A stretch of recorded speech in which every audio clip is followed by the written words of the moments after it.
Bom, se nós saímos de uma notícia e comentário muito animador, agora nós temos que ir para um comentário desanimador. As eleições em Israel que aconteceram ontem, anteontem, acho que foi ontem, dia primeiro, a quinta eleição em 4 anos. Então você veja que um governo com um primeiro-ministro está dando uma média de 10 meses de governo. E esse que aparece na tela, que é um fascista, que havia sido derrotado em uma coligação muito eclética e heterogênea, coisa de 1 ano e meio atrás, 2, né? Não completou 2 ainda, ele volta, provavelmente voltará ao poder. Os números não estão fechados ainda, eu estou aqui com o Haaretz, o principal jornal, é o Estado de São Paulo de Israel, o Haaretz, com ele aberto, e ali o voto ali é distrital, é por lista, é um mecanismo diferente completamente do nosso e não tem nada de eletrônica, é tudo manual ali, né? Então, mas as projeções do Haaretz é que o Netanyahu, que vai eleger no máximo 32, ele precisa ter 61 de 120 para formar governo. O Haaretz projeta a possibilidade dele ter 65. Bom, qual é a opinião? Isso é a opinião que eu vou dar aqui. É uma opinião a partir de leitura de muitos artigos de jornalistas e analistas políticos israelenses, nem todos eles progressistas, né? Israel hoje vive uma sociedade onde o bloco religioso de extrema-direita, os messiânicos e os racistas têm uma unidade política inquebrantável. E tudo é o resto, que não é isso, não consegue ter nenhuma unidade. Tanto que mostrou agora que é um governo que caiu, porque ele era absolutamente heterogêneo, cujo único ponto em comum era ser contra o Netanyahu, não funcionou, desabou, né? Mas tem algumas coisas que chamam a atenção. Quando eu anotei aqui, eu conheço em detalhes a estrutura partidária, as orientações, quem são os principais líderes dos partidos lá, todos são sionistas, quase, praticamente nem o Partido Comunista, que é o Hadash, nem eles se proclamam assim abertamente anti-sionistas, né? Agora, uma parte desses partidos, mesmo sendo sionistas, apoiam a chamada solução dois estados para dois povos convivendo harmonicamente entre si, com fronteiras definidas, né?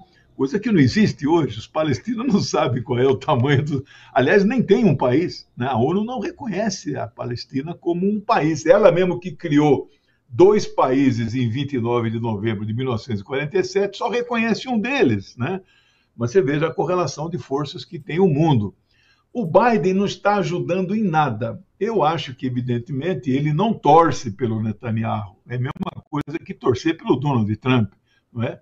Mas ele pouco pode fazer. O lobby judaico nos Estados Unidos é muito grande. Então, veja só, os partidos da direita sionista, da direita tradicional, que aí é o Likud do Netanyahu, de centro, os partidos religiosos da esquerda, são 5 grandes blocos. Dentro dos partidos de extrema-direita tem um chamado sionismo religioso. Apesar do nome, não é um partido propriamente religioso. Ele é de uma linha chamada carranista. Os carranistas são os seguidores do rabino Meir Kahane, que é a favor de matar palestinos. E tem vários carranistas que já entraram em mesquitas e fuzilam assim, morrem 10, 15 palestinos. Eu visitei em Hebron, né? Eles preservaram os buracos das balas, né? De um cara que entrou lá e matou 18, né? São os carranistas. O líder deste partido, o nome dele até lembra o Itamar Franco, Itamar Ben-Gvir, o nome dele. Ele é anti-palestino, ele é pela expulsão dos 1,5 milhão de palestinos que vivem dentro do que é chamado Estado de Israel. Ele quer que tudo isso vá lá para Ramallah, né? Ou vai para a faixa de Gaza, né? Que é o que restou para os palestinos. Este partido, ele tinha apenas 6 deputados, saltou para 14 deputados.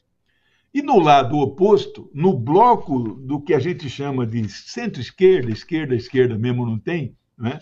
Houve uma derrota no Partido Trabalhista, que é social-democrata, que é o nome dele lá em hebraico é Avodá, que governou Israel de 1948 com o David Ben-Gurion até 1977, quando Menachem Begin vence as eleições, e sempre teve um papel.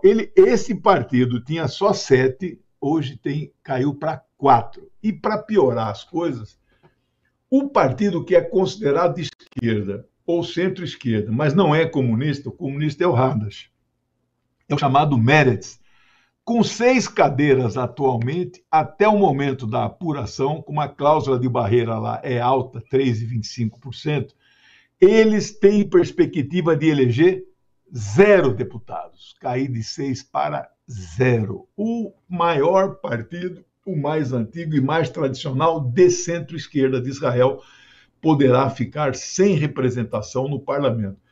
Portanto, eu vislumbro dias muito difíceis. Quem vai sofrer ainda mais são os palestinos, porque os 12 anos, os últimos 12, ele já governou Israel outras 2 vezes, 3 vezes no total. Os últimos 12 anos de Netanyahu, a palavra paz e processos de paz e negociação com o palestino, estas palavras não foram pronunciadas. A esperança era que nesse governo anti-Netanyahu que tentou se formar, é que as palavras voltassem a ser proferidas. Não foram. E agora não há nenhuma perspectiva. Como é que é o processo lá? O presidente de Israel, que não é eleito pelo voto direto, ele então indica o mais votado, né? Porque o segundo mais votado, que é esse atual primeiro-ministro, é um homem de centro, né? Yair Lapid, fez 24. O Netanyahu fez 32. Então ele ganha o direito de tentar formar o governo. Aí tem lá um certo tempo elástico, não é rigoroso, mas ele joga a toalha. Olha, não estou conseguindo formar. Aí o presidente retira dele esse direito e passa para o segundo mais votado, que vai tentar formar. Só que eu acho que o segundo não vai ter a chance, porque eu acho que Netanyahu, com estes partidos religiosos, vai formar governo novamente.